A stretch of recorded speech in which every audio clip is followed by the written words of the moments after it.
We're back in the house. So we got a thermostat here that is showing a system alert. Let's see what that is. Press and hold. And it's set to 67 and it's definitely not doing anything. Oh, that's nice. So we got to figure out what these error codes are. All right, so here we go.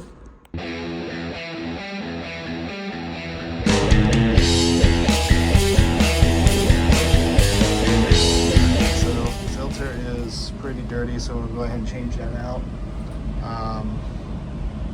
We're going to try to reset the system. We're going to go ahead and check to see what's going on with the communication, because I don't know if you remember, but I've been here before where I had to change out something with the communication. In fact, I had to put a new thermostat in too. So let's go find the outdoor unit and we'll grab our new filter. All right, so we're at the outdoor condenser. Supposedly it's in cooling, it's not running or doing anything. So we can go ahead and make sure there's power to it and we'll go from there. All right, so I got no power.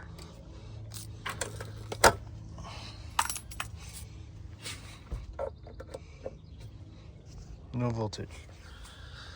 All right, so let's go find the breaker. All right, found the breaker and it's tripped. So let's go check for shorts. So I'm not getting any indication of a short. I've just been going to ground and stuff. So yeah, just to kind of show you here what we've been doing. We go here to ground. So this one's got two compressors. There's a low compressor and a high compressor, and I got nothing to ground on either of them. You can see here. And I did a much better version. I'm being lazy for filming purposes. So maybe it went off on a high amp draw. Okay, so I verified that this is wired correctly. What's throwing me off is this is a dual cap. It's supposed to be a 35. But whoever replaced this didn't have one, so they tied it together. So I should be getting 35 between these two. So we're gonna go ahead and disconnect these wires and verify that this run cap is good. We go to common, and then we go to hermetic, because that's our higher side. And we have 34.99, so the run cap is good. Because a bad capacitor could actually cause a trip, but not in this case, apparently. Okay, we're gonna go ahead, and I have not found any signs of shorts. So I'm just gonna plug it in. I have my amp clamp on there. It's gonna hold the max. We'll go ahead and plug it in.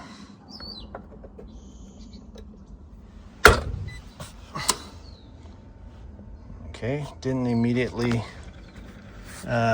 blow the fuse or the breaker.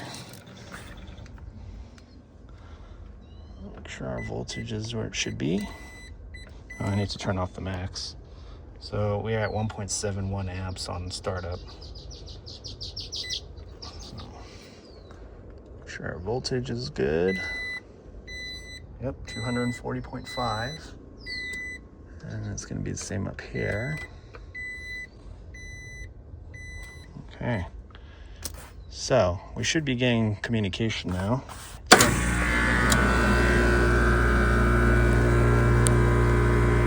All right, so we got compressor high working.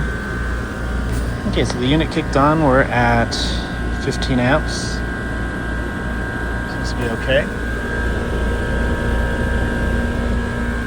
We're gonna go to the thermostat, see if we can get it to go into low stage. Okay, so we're at the thermostat. We have everything turned off. We're gonna go to menu, service, and technician access. We're gonna push and hold it.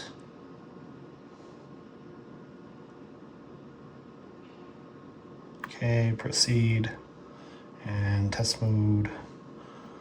And now we should be able to make it do stuff.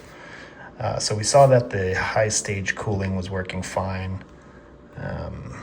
So we want to see if the low stage cooling is fine. So let's see, test cool. Next, we want stage 1. Stage 1 test. Okay, so we can see that the low stage is pulled in. We don't have any amps on there, but again, this is for the main unit, so let's go ahead and move it up here.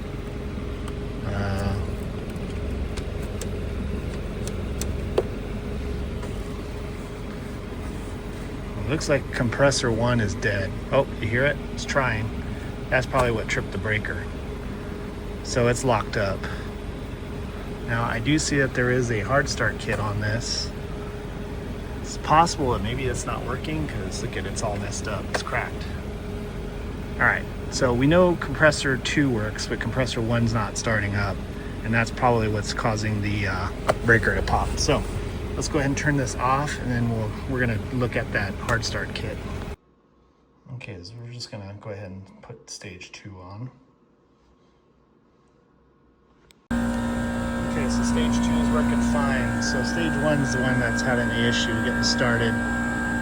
Okay, so the way these work, this is a potential relay. So from here to here, okay, so that's going from your capacitor, and then it goes into the starting relay, or the start winding of the compressor, okay? This is normally closed, so currently I should have it being closed. And the idea is it has the starting relay in the start winding circuit.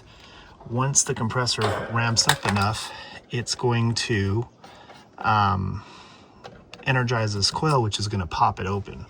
So we want to make sure that it's actually working. Now we know that compressor 2 is working, so it looks like they share it. So here's this wire here is on the common winding of the compressor high, and then this is also on the common winding of compressor low. So voltage is going to run back in here and energize this coil, which is going to open this circuit. So we want to make sure that that's working. So when this is open, I should have voltage. When it's closed, I should have no voltage. So we're going to power this up, and we're going to test this potential relay to make sure it's actually functional. And then we're going to have to test that capacitor and see if it's good. Okay, so I've restored power to the unit. There's no call for anything right now. You can see we have 0 voltage across that contact there, or the switch of the potential relay. So when I energize that compressor, it should it should show me some voltage. So let's see. All right. So our potential relay is functional. But yeah, that's how you test a potential relay. You got to figure out which one's the switch. And then when you power it up, if it opens, that means it took the start capacitor out of the starting winding circuit. If for some reason it stays in there, that's an issue. So the next thing we're going to do is make sure that this start capacitor is still good. All right, so our start capacitor is good. The lowest it could be is 216, highest is 240, and we are at 232. So looks like we got a stuck compressor. So there's a few things that we can try to get that thing free, but it looks to me like it is seized. So what we're gonna do is we're gonna disable that second contactor, that contactor right there, so it doesn't try to call for the compressor. That way it won't cause the thing to trip, and then, you know, it'll notice that, hey, it's not cooling, so it'll run into higher stage cool. So, but yeah, so we verified our run caps are good. We verified there's no shorts, and we verify a potential relay, and our start capacitor is good. So yeah, so it looks like we're gonna need a new compressor, which I'm not looking forward to because these double compressor systems are such a pain. Plus they're tall, so not fun on my back. But anyway, at least we have second stage cooling, so that's cool. So we're gonna put this all back together, and then we'll go ahead and disable that second stage or the low compressor, so it doesn't cause another trip on the breaker. System is cooling in second and high stage cooling. Okay, so we're gonna go to installer setup. And heat pump, 2-stage, 2 compressors, 2-stage. So I'm gonna hit edit. Hopefully I can change this. And that, oh, looks like that. Okay, heat pump, next. Single stage, next. Electric. Heat stages, we'll leave that the same. Yes, all right, cool. So let's hit apply. And then I don't know if it's gonna energize which compressor, so we're gonna go ahead and test it. So we have it set to single stage. So we'll get it done. When we go back into test, we'll cycle the cooling and make sure it energizes the compressor. If it doesn't, we'll have to switch the low voltage to the other contactor. And test cool. Stage 1, test. All right, let's go see if the compressor kicks on. Okay, so what I've done is I removed this from the high contactor, removed the low voltage from the low contactor, plugged it in there, capped this off. So the idea is it's going to call for high cool with single stage, and that way he'll at least have normal cooling until we can figure out what we're doing with that compressor. Okay, so we are in single stage cooling and the compressor has kicked on. So sorry, I forgot to actually do the ending part, but basically the customer decided to just stick with the one compressor for now. If the unit takes a dive, he said he's just going to get a new one. But yeah, as far as I know, it's operating fine, hasn't had any other issues. But basically that first stage compressor, every time it was trying to start up, it was pulling like 60 amps. So it would trip the breaker because it would try for a bit and shut off, try for a bit, and then eventually it tripped the breaker on high amp draw. So anyway, if you get a non-communication, usually it's going to be because the indoor is not talking to the outdoor. In this case, it tripped the breaker, so there was no communication happening. But that doesn't necessarily mean that it's going to be a control board issue. In this case, it turned out to be something completely different. So anyway, but if you ever come across one of these units, hopefully this video helps you out because they can be complicated. So anyway, hopefully this video helps you out. So thanks for watching. Make sure you like and subscribe. Comment to me what a horrible technician I am. Hit that bell notification and follow me on Instagram and Facebook. And if you want to support the channel, make sure you visit Camel City Mill for some awesome work socks. Nighthawk 10 gets you 10% off. And if you like any of the tools that I use, you can click on the products right there and pick them up for yourself.